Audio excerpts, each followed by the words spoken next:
പത്രമാറ്റിൻ്റെ ഇന്നത്തെ കഥയിലേക്ക് എല്ലാ കൂട്ടുകാർക്കും സ്വാഗതം. ഇന്നലെ അവസാന സീനായിട്ട് നമ്മൾ കണ്ടത് ജലജ അഭയുടെ കരണത്തടിക്കുകയും ജയൻ അത് തടയുകയും ചെയ്യുന്നതാണ്. ഇതൊക്കെ കഴിഞ്ഞപ്പോൾ മുത്തശ്ശി പറയുന്നുണ്ട്, വെറുതെ അല്ലടാ ആദർശൻ നിന്നെ കമ്പനിയിലെ വെറും സ്റ്റാഫാക്കി നിർത്തിയിരിക്കുന്നത്. ജലജ, ഇനിയെങ്കിലും നിന്റെ മോനോട് തട്ടിപ്പും വെട്ടിപ്പും നിർത്തി മര്യാദയ്ക്ക് ജീവിക്കാൻ പറ. ഇല്ലെങ്കിൽ ഇപ്പോഴുള്ള ഈ ജോലിയും ഉണ്ടായിരിക്കുന്നതല്ല. ഇതൊക്കെ കേട്ടപ്പോൾ ജലജ പറയുകയാണ്, എടാ നിനക്ക് മതിയായില്ലേ എല്ലാവരെ കൊണ്ടും എന്നെ പറയിപ്പിച്ചപ്പോൾ. അതും പറഞ്ഞ് എല്ലാവരും അവിടെ നിന്ന് പിരിഞ്ഞു പോവുകയാണ്. പിന്നെ കാണിക്കുന്നത് ജയനും ദേവയാനിയും മുത്തശ്ശിയും തമ്മിലുള്ള സംസാരമാണ്. മുത്തശ്ശി ദേവയാനിയോട് പറയുകയാണ്, ഏതായാലും ഞാൻ വിചാരിച്ചു നീ 50 ലക്ഷം കൊടുത്ത് അബദ്ധം കാണിക്കുമെന്ന്. അതൊന്നും ഉണ്ടായില്ലല്ലോ, രക്ഷപ്പെട്ടു. അപ്പോൾ ദേവയാനി പറയുന്നുണ്ട്, എന്നോട് സത്യങ്ങൾ പറയാത്തത് കൊണ്ടല്ലേ അമ്മേ ഈ പ്രശ്നങ്ങളൊക്കെ ഉണ്ടാകുന്നത്. ഏതായാലും നയന എന്ന പെൺകുട്ടിയാണ് എനിക്ക് കരൾ തന്നത് എന്ന് എനിക്കറിയാം. പക്ഷെ അതൊരിക്കലും എൻ്റെ മരുമകളായിരിക്കില്ല. അവൾക്ക് അങ്ങനത്തെ നല്ലൊരു മനസ്സൊന്നും ഇല്ല എന്ന് പറയുകയാണ് ദേവയാനി. ഇത് കേട്ടത് മുത്തശ്ശി പറയുന്നുണ്ട്, ഒരു പക്ഷേ അവളാണ് നിനക്ക് കരൾ തന്നതെങ്കിലോ? ഒരിക്കലുമില്ല, അവൾ എനിക്ക് കരൾ തരികയേയില്ല എന്ന് പറയുകയാണ് ദേവയാനി. അതും പറഞ്ഞ് ദേവയാനി ജയൻ്റെയും നയനയുടെയും മുഖത്തേക്ക് നോക്കുന്നുണ്ട്. ഈ സമയത്താണ് നന്ദു അങ്ങോട്ടേക്ക് വരുന്നത്. കോളിംഗ് ബെൽ അടിച്ചതും വാതിൽ തുറന്നത് നവ്യയാണ്. നന്ദു എസ് ഐ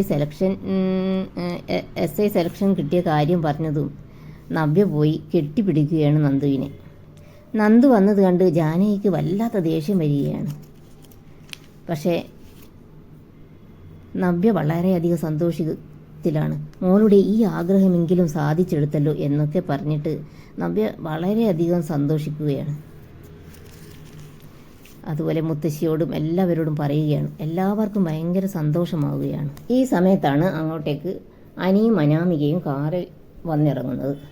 നന്ദുവിനെ കണ്ടതും അനാമികയ്ക്ക് ദേഷ്യം വരികയാണ്. ഞാനും അനിയും തമ്മിലുള്ള അകലം വർദ്ധിപ്പിക്കാനായിട്ടാണ് അടിക്കടിക്ക് ഇവൾ വരുന്നത്. ജാനകിയും അതിന് സപ്പോർട്ട് ചെയ്യുകയാണ്. എന്നാൽ നന്ദുവിന് സെലക്ഷൻ കിട്ടിയതറിഞ്ഞ് അതിൻ്റെ സന്തോഷത്തിൽ പങ്കുചേരാനൊന്നും അനിക്ക് സാധിക്കുന്നില്ല. കാരണം അനാമിക പലതും പറഞ്ഞ് അവനെ കുറ്റപ്പെടുത്തുകയാണ്. വീട്ടിൻ്റെ ഉള്ളിൽ പോയിട്ട്, നിന്റെ കാമുകിക്ക് SI സെലക്ഷൻ കിട്ടിയില്ലേ, നിനക്ക് ഭയങ്കര സന്തോഷമായിരിക്കും അല്ലേ?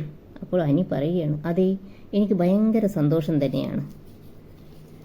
നീ ഇവിടെ വന്നത് എൻ്റെ ഭാര്യാപദവി ആഗ്രഹിച്ചിട്ടൊന്നുമല്ലെന്ന് എനിക്കറിയാം. നിനക്ക് പല ഉദ്ദേശങ്ങളുണ്ടെന്നും എനിക്കറിയാം. പക്ഷേ അതൊന്നും നടക്കാൻ പോകുന്നില്ല. നീ തിരിച്ച് നിൻ്റെ വീട്ടിൽ പോ. അങ്ങനെയെങ്കിൽ എനിക്ക് കുറച്ച് സ്വസ്ഥതയെങ്കിലും ഉണ്ടാകും. അപ്പോൾ നമ്മുടെ അനാമിക പറയണം, അതെടാ, നിന്നോട് എനിക്ക് ഒരു തുള്ളി സ്നേഹമില്ല. അത് സത്യമായിട്ടുള്ള കാര്യമാണ്. അതും പറഞ്ഞ് അവൾ അവിടുന്ന് പോവുകയാണ്. അപ്പോൾ അനി ചിന്തിക്കുകയാണ്, ഇവളുടെ ഈ വർത്താനം സ്നേഹമില്ലായ്മ തന്നെയാണ് നന്ദുവിലേക്ക് എന്നെ കൂടുതൽ അടുപ്പിക്കുന്നത്. അപ്പോഴേക്കും അവിടെ ദേവയാനി നന്ദുവിന് ജ്യൂസ് ഉണ്ടാക്കി കൊണ്ടുവരികയാണ്. നന്ദുവിനാണെങ്കിൽ ഇത് ഭയങ്കര അതിശയമായിട്ടൊക്കെ തോന്നുന്നുണ്ട്. ജ്യൂസ് ഉണ്ടാക്കുന്നതൊന്നും നമ്മുടെ ജാനകിക്ക് ഒട്ടും പിടിക്കുന്നില്ല കേട്ടോ. പിന്നെ കാണിക്കുന്നത് നയനയും ആദർശും തമ്മിലുള്ള സംസാരമാണ്. നന്ദുവിന് SI സെലക്ഷൻ കിട്ടിയ കാര്യമൊക്കെ നയന ആദർശിനോട് പറയുകയാണ്. ഏതായാലും നന്ദുവിന് ഒരു ഗിഫ്റ്റ് വാങ്ങിക്കൊടുക്കണം എന്നും പറയുകയാണ്. എനിക്ക് വീട്ടിൽ പോയി അവളെ കാണണം. അപ്പം പോകുമ്പോൾ നീ ഒരു കേക്കും വാങ്ങി പോയാൽ മതി, ഞാനും അങ്ങോട്ടേക്ക് വരുമെന്ന് പറയുകയാണ് ആദർശ്.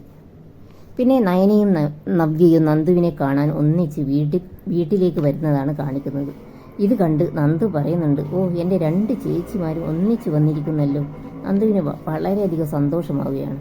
കനകയ്ക്കും വളരെയധികം സന്തോഷമാകുന്നുണ്ട് രണ്ടുപേരെയും ഒന്നിച്ച് കണ്ടപ്പോൾ.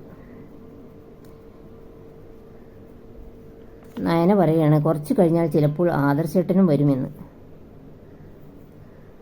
പിന്നെ നവ്യ നന്ദുവിനോട് പറയുകയാണ്, നീ പോലീസായിട്ട് വേണം എനിക്ക് 2 പേരോട് പ്രതികാരം ചെയ്യാൻ, എൻ്റെ അമ്മയോടും എൻ്റെ ഭർത്താവിനോടും എന്ന് പറയുകയാണ്. ഇത് പറഞ്ഞ് ഇന്നത്തെ എപ്പിസോഡ് ഇവിടെ അവസാനിക്കുകയാണ്.